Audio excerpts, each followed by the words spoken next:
How long do you think that you can sit still without moving at all? How long do you think you can sit still without moving at all Not with too your long. hands in the air, your arms suspended above your head? Like 10 minutes.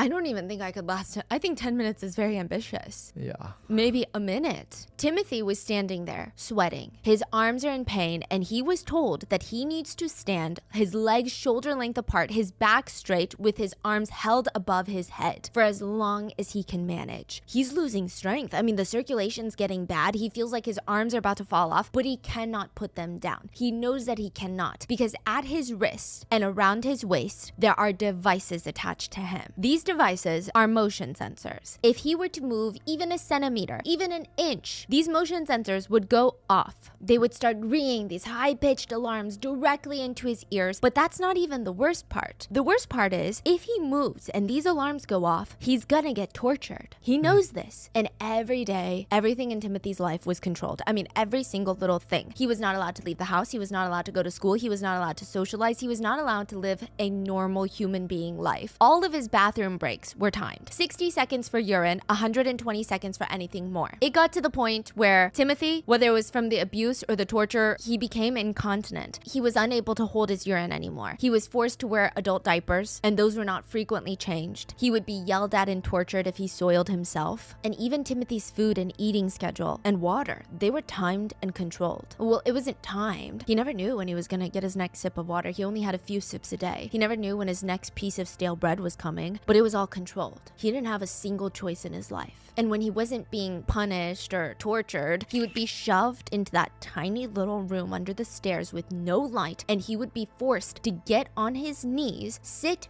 facing the webcam pointed at his blue tarp on the ground, which is his bed, and he would be trapped there for hours. This is Timothy's life. And anytime Timothy would be caught breaking these rules, he would be dragged into the bathroom. And the bathroom was like the worst part of his life. Timothy would be forced into an ice cold bath. That's not even an exaggeration. There would be ice thrown into the bath. There was an ice maker in this house specifically for the purpose of filling Timothy's bath water with. The shower curtain was taken off so Timothy could be watched. And on the bathroom counter, laid out like a surgeon's little instrument tray, were a bag of black zip ties, a motion sensor camera, a piece of stale white bread, and a jar of hot sauce. Elijah's extreme regret, hot sauce.